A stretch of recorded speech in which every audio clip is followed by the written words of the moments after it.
समंदर के बॉटम पर इंटरनेट केबल को अगर शार्क काट ले तो उसको ठीक कैसे किया जाता है। सबसे बढ़कर ये पता कैसे चलता है कि हजारों मील के समंदर में केबल कहां से टूटी है। इस वीडियो से लेकर पूरा यूट्यूब, टिकटॉक, इंस्टाग्राम और यहाँ तक के पूरा ग्लोबल टेक सिस्टम ही आजकल इंटरनेट के जरिए एक दूसरे से जुड़ा हुआ है और पूरे इंटरनेट का 99% ट्रैफिक समंदर के बॉटम पे मौजूद छुपी हुई केबल्स के सहारे गुजरता है। एक ऐसा ट्रैफिक का हाईवे जिसे हम रोजाना इस्तेमाल तो करते हैं लेकिन देख नहीं सकते। नाज़रीन, अंडर सी केबल्स का नेटवर्क इतना बड़ा है कि वो तमाम कॉन्टिनेंट्स को आपस में जोड़े हुए है। ये केबल्स ज्यादा से ज्यादा 8000 मीटर की गहराई में बिछाई गई हैं, जहां प्रेशर 5300 kg पर स्क्वायर इंच जितना होता है। ये ऐसा ही है जैसे इंसानी पाँव की सबसे छोटी उंगली पर एक अफ्रीकन हाथी जितना वजन डाल दिया जाए।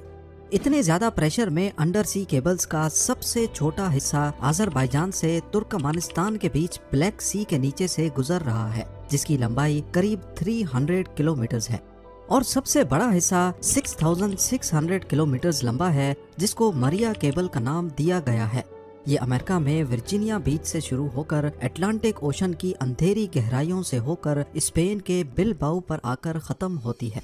बात की जाए दुनिया के तमाम समंदरों में बिछाई जाने वाली केबल्स की, तो कुल मिलाकर इन सब की लंबाई 14 लाख किलोमीटर से भी ज्यादा है। इतनी ज्यादा कि अगर इन केबल्स को हमारे सोलर सिस्टम के तमाम प्लैनेट्स और उनके मून्स के गिर्द लपेटा जाए तो फिर भी इतनी केबल बच जाएगी कि वो अर्थ का दोबारा से एक गोल चक्कर लगा सके। अब जाहिर है इतनी लंबी केबल्स, वो भी समंदर में 8000 मीटर की गहराई में बिछाना कोई हल्का काम तो नहीं है। सिर्फ 1 किलोमीटर सबमरीन केबल को बिछाने में ज्यादा से ज्यादा 25 लाख US$ का खर्चा आता है। तो अब आप खुद अंदाजा लगा लें कि 14 लाख किलोमीटर केबल बिछाने में कितना खर्चा आया होगा। पर आखिर इतना सब कुछ करने की जरूरत ही क्या थी, जब आज के दौर में यही काम सैटेलाइट्स की मदद लेकर पूरी दुनिया को वायरलेसली आपस में कनेक्ट रखा जा सकता है। असल में देखा जाए तो पूरी दुनिया में 493 सबमरीन केबल्स मौजूद हैं। हर एक केबल 4000 टेराबिट्स का डाटा झेल सकती है, वो भी सिर्फ 1 सेकंड में। इसको यूं समझ लें कि सिर्फ एक केबल पर 8 करोड़ लोग 4K मूवी एक साथ स्ट्रीम कर सकते हैं और ऐसी 493 केबल्स हैं। इसके बरक्स यही काम अगर सैटेलाइट करेगी तो एक सैटेलाइट पर वही 4K मूवी सिर्फ 24,000 लोग एक साथ देख पाएंगे। अब लोगों की डिमांड्स पूरी करने के लिए होगा ये कि ज्यादा से ज्यादा सैटेलाइट्स इंस्टॉल करनी पड़ेंगी, जिसमें खर्चा भी ज्यादा होगा और मेंटेनेंस भी। सबमरीन केबल के मुकाबले में सैटेलाइट की मेंटेनेंस ज्यादा कॉस्टली भी है और मुश्किल भी, और अगर किसी वजह से सैटेलाइट में मेजर फॉल्ट आ जाए तो उसको रिप्लेस करने में 40 करोड़ US$ का खर्चा बर्दाश्त करना होगा। यही वजह है कि लाखों किलोमीटर्स की केबल समंदर के नीचे बिछाना सैटेलाइट या वायरलेस कनेक्टिविटी से ज्यादा आसान है। इस अंडर सी हाईवे में हर वक्त करोड़ों गीगाबाइट्स का डाटा ट्रेवल कर रहा है। इसका मतलब है कि ये हाईवे भी काफी चौड़ा होगा, यानी ये केबल्स एक आम घरेलू फाइबर ऑप्टिक केबल से ज्यादा मोटी होगी। पर ऐसा नहीं है। देखने में ये येलो और ब्लैक केबल एक होज पाइप जितनी मोटी है, लेकिन असल में इसके बीच से गुजरने वाली फाइबर ऑप्टिक केबल बाल जितनी पतली है। तो अब सवाल उठता है कि इतनी पतली तार के बीच से इतना ज्यादा डाटा कैसे भेजा जाता है। इस बाल जितनी वायर को फाइबर ऑप्टिक का कोर कहा जाता है, जो कि गिलास या फिर प्लास्टिक से बना होता है। इसके बीच से लाइट गुजरती है जो डाटा को छोटे छोटे पैकेट्स में लेकर ट्रेवल करती है। सबसे पहले कंप्यूटर में मौजूद डाटा को इलेक्ट्रिकल सिग्नल से लाइट सिग्नल में एक ट्रांसमीटर की मदद से कन्वर्ट किया जाता है। ट्रांसमीटर ये काम लेजर लाइट या फिर LED के जरिए करता है। ये लाइट सिग्नल पल्स की सूरत में ट्रांसमिट या भेजा जाता है, जिसके सिर्फ 2 ही पार्ट्स होते हैं, 1s और 0s। लाइट पल्स 1 को जाहिर करता है और जब कोई पल्स नहीं होता तो वो 0 को जाहिर करता है। इन पल्सेस को एक जगह से दूसरी जगह लेकर जाना कोर का काम होता है, जिसके बीच लाइट ट्रेवल करती है। इस कोर के बाहर एक लेयर होती है जिसको क्लैडिंग कहते हैं, और ये लेयर लाइट को कोर से बाहर निकलने से रोकती है। अगर लाइट कोर से बाहर निकलने की कोशिश भी करेगी तो क्लैडिंग उसको वापस कोर के अंदर ही बाउंस बैक करवाता है। इस प्रोसेस को टोटल इंटरनल रिफ्लेक्शन कहा जाता है। اب زیادہ فاصلے پر یہ لائٹ سگنل ویک ہو جاتا ہے، جس کے لیے ہر 100 کلومیٹرز کے بعد ایک ریپیٹر لگایا جاتا ہے جو لائٹ سگنل کو بوسٹ کر دیتا ہے۔ اسی پارٹ کو پورا کرنے کے لیے کور اور کلیڈنگ کے اوپر کاپر کی ایک لیئر چڑھائی جاتی ہے جس میں 10,000 وولٹس کا ڈی سی کرنٹ بھیجا جاتا ہے۔ کیونکہ اوشن کے بیچ کوئی پاور سورس تو ہوتا نہیں، اسی لیے ان ایمپلیفائرز کو پاور دینے کے لیے کاپر لیئر سے گزرنے والا کرنٹ کام میں لایا جاتا ہے۔ فائبر آپٹک کیبل ایک سے زیادہ سگنلز بھی ایک ساتھ ٹرانسمٹ کرنے کی صلاحیت رکھتی ہیں۔ اس ٹیکنیک کو wave length division multi plexing یعنی WDM کہا جاتا ہے۔ مختلف کلرز کی لائٹ کو ایک ساتھ فائبر آپٹک سے گزارا جاتا ہے اور ہر ایک کلر کی لائٹ میں الگ الگ ڈیٹا پیکٹس ہوتے ہیں۔ جیسا کہ آپ جانتے ہیں کہ speed of light 1079 million kilometres per hour ہوتی ہے، یعنی یہ ڈیٹا ایک جگہ سے دوسری جگہ اسپیڈ آف لائٹ سے پلک جھپکتے ہی پہنچ جاتا ہے۔ ہزاروں کلومیٹر دور پہنچنے پر یہ ڈیٹا فوٹو ڈائیوڈ یا فوٹو ڈیٹیکٹر کی مدد سے دوبارہ الیکٹریکل سگنل میں کنورٹ ہوتا ہے اور پھر کمپیوٹر یا موبائل ڈیوائس اسے دوبارہ ریکنسٹرکٹ کر کے گرافکس یا پھر کسی بھی فارم میں لے آتی ہے۔ کور، کلیڈنگ اور کاپر لیئر کے علاوہ سب مرین کیبل کے موٹے ہونے کی وجہ اس کے اوپر موجود 7 اور لیئرز بھی ہیں جن کا کام کیبل کو پانی کے ایکسٹریم پریشر سے بچانا ہوتا ہے۔ لیکن اس کے باوجود بھی یہ کیبل ارتھ کوئکس، شارک اٹیکس اور سمندر کے اندر ہی والکینک ایرپشن سے ڈیمیج ہو جاتی ہیں۔ لیکن سب مرین کیبل کے ڈیمیج ہونے کی سب سے بڑی وجہ فشنگ ہوتی ہے۔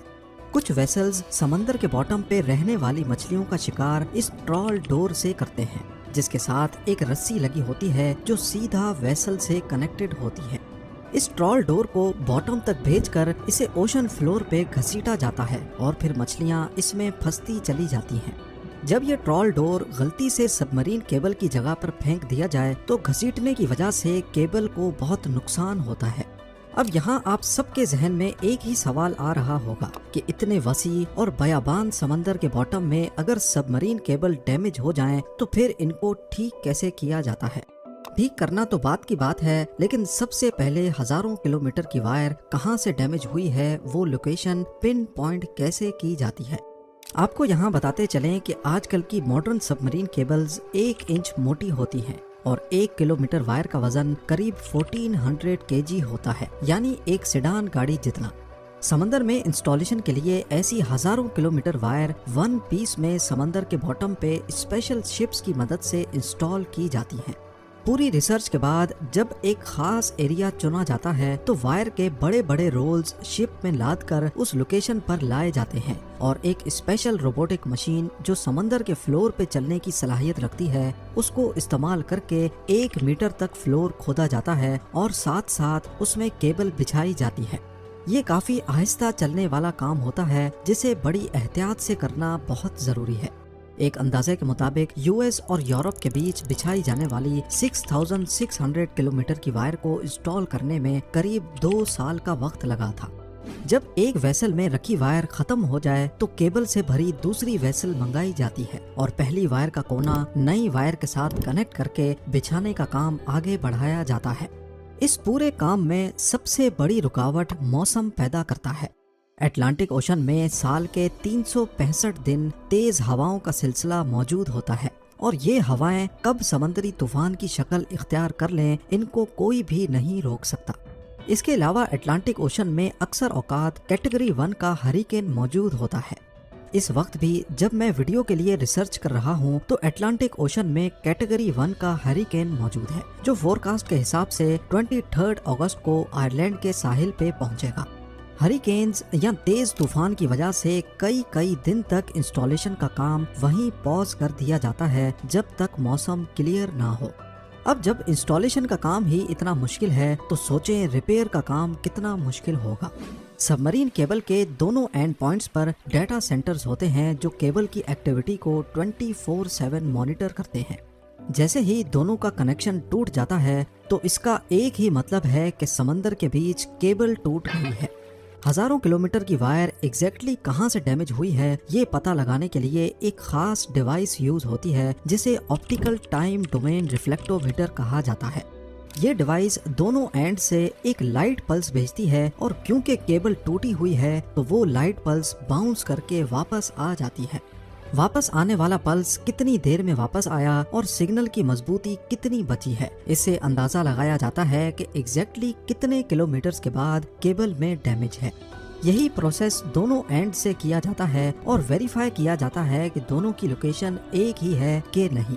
अब दोनों एंड से डीसी सप्लाई यानी केबल में छोड़ा गया करंट बंद किया जाता है और उस लोकेशन पर आरओवीज को समंदर के बॉटम पर भेजा जाता है।